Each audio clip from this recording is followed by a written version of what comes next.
Good morning mga ka-13. So, andito tayo ngayon sa Bamban Tarlac, dito sa Goshen Hotel and Resort. As you can see, ito yung background ko today.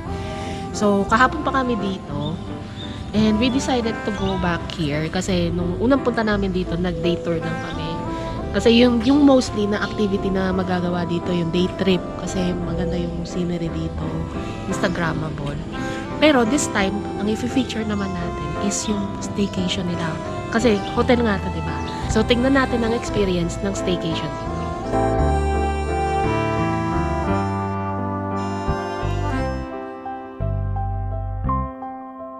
So, from the entrance, ayan, makikita nyo na si Manong Guard. Ayan, mag-stop muna kayo kasi i-a-ask niya kung for day trip ba or for check-in.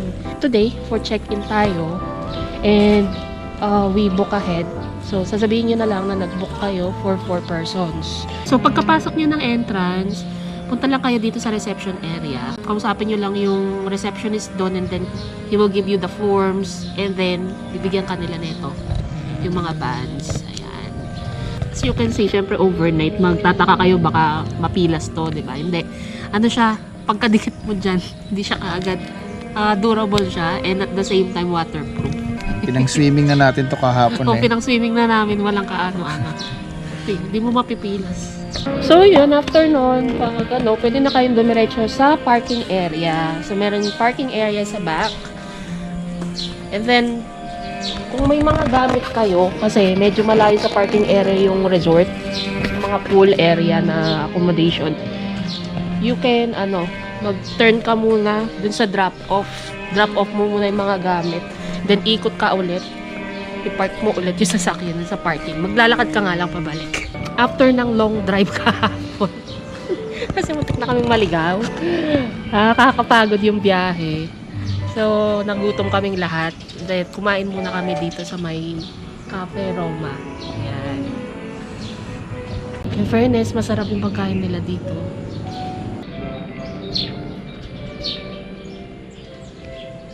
Ayun guys, kagabi nag-shoot din kami dito. Ang ganda pala ng view dito pag gabi.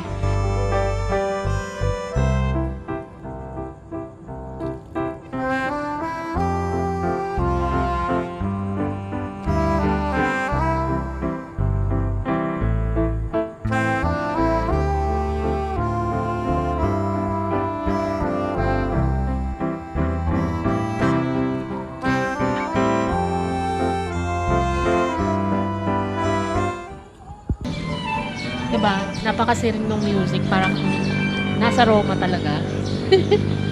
So while walking from here, yun yung music na maririnig mo. Ayan, sabi ko nga kanina, diba? May drop-off area dito. Kung yung binok ninyo is accommodation near the resort or near the pool side. So dito kayo magda-drop off.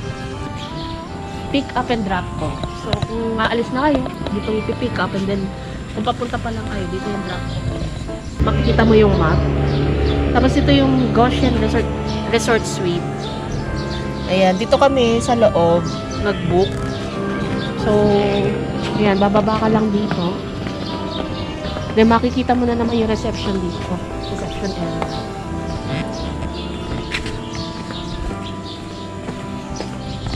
And from here, dito nila ibibigay yung susi. And then bibigay nila yung room number tsaka wifi password. So ito na yung mga pool side. Ay, ang dami nilang pool dito. Hindi ko alam kung Lahat nasa side. Oo, nasa side. Yung pool area. So dito may kainan din. Si Mang Ihawan. Nag-order din kami kahapon ng ng inasal. And mga yung mga isaw-isaw. Yan, si Mang Ihawan. Yan doon. Halika, maglakad-lakad muna tayo. So, daming pool dito, guys.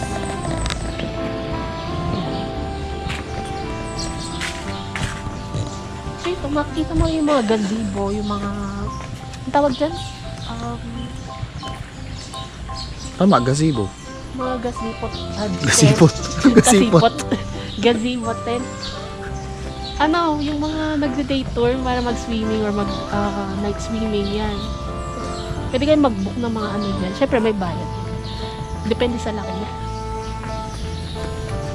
Ano yan? Cottage. Yun yung ibig sabihin. Hindi tent. Cottage yan. So, yung room namin, malapit lang siya dito sa isang pool din. Pinakamalalim nila yata yan. Oo.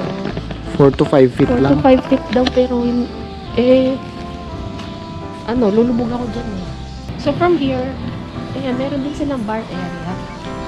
Kung gusto nyo ng alcoholic drinks. Pero bawal magdala ha. Oh, bawal magdala, pero pwede umorder dito.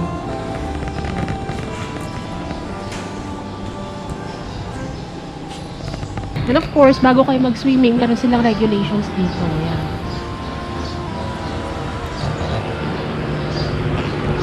Yan, proper swimming attire is required. Ayan, so from here sa bar, ito na yung papunta dun sa mga rooms. Ito lang siya sa gilid ng bar area. Ayan, nakalagay, resort, suite. Pero hindi naman siya literal na suite. Baka mag-expect kayo suite siya. Sir siya. So ito, yung per room dito, meron silang kanya-kanya dining space. Ito kami sa G4. Yung dining natin. So, medyo old school. Hindi siya beef card. It's okay. So, pag enter mo ng room, ayan na siya. May mga ito, binuksan na namin yung sleepers, naka yung kahapon yan. Palagay dito. Mga toiletries. Pasensya na ako, medyo makalala. Kasi, nandito na kami. Kinulo na namin. And, ayan, meron siyang couch. Meron siyang sabitan ng siyang couch dito. Tapos meron siyang dresser. Merong dito. Salamin. And meron siyang queen size bed. Ayan. Kasi napansin ko medyo manipis yung comforter. Lamig-lamig na nipis na. And meron siyang TV. Kaso, kasi ko lang pag binuksan mo yung TV, wala namang station or hindi siya nakakonect sa cable. Oo, walang channel kung saan. Walang channel. Tingnan natin. Ayan. Wala. Nga pala, meron silang small ref dito. Mini ref. Personal ref lang siya. Ito yung magpalabig ng tubig dyan. Anything.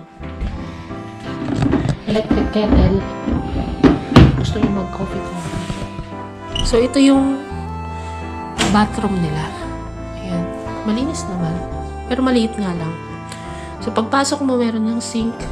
Ayan, yung toilet. And then, yung shower area.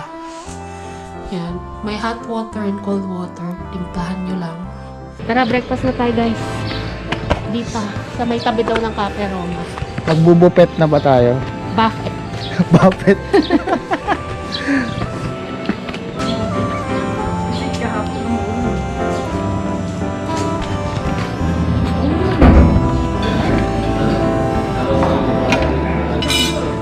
Garlic rice, tuyo, snaping bangbanisa.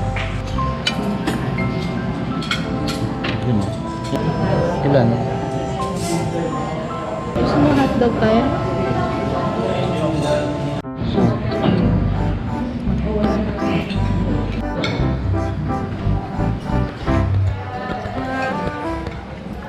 Ayan guys, nabusog kami sa buffet. Sa buffet. Sarap ng breakfast nila dito in fairness. So, ayan. Swimming muna tayo bago umuwi.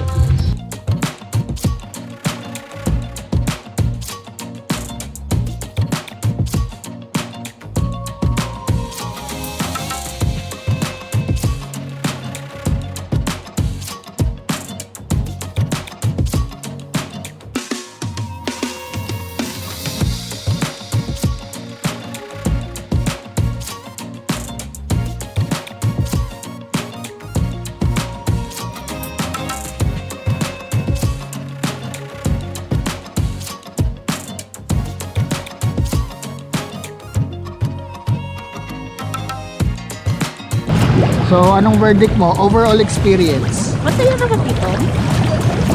Ano lang, syempre wala namang perfect, diba? Yeah. Yung room okay lang kasi yung yung lock kasi nila old school pa eh. Oo. Yung disusi siya, hindi pa yung bid card. Pero all in all, malinis naman yung room. Kaso yung shower nila, yung isang room, Oo. sira yung, Sa faucet. oo, puro cut siya. Hindi mo siya Oo. makontrol. Hindi siya crowded, and at the same time, kaso yun nga, kung nag-work from home kayo, tapos dadalhin mo yung, ano mo dito, may internet dito. So, better mag-ano kayo. So, ayun, enjoyin muna namin itong week natin dito sa Goshen Hotel and Resort. So, see you again on our next travel and food vlog and to our next Staycation. vacation.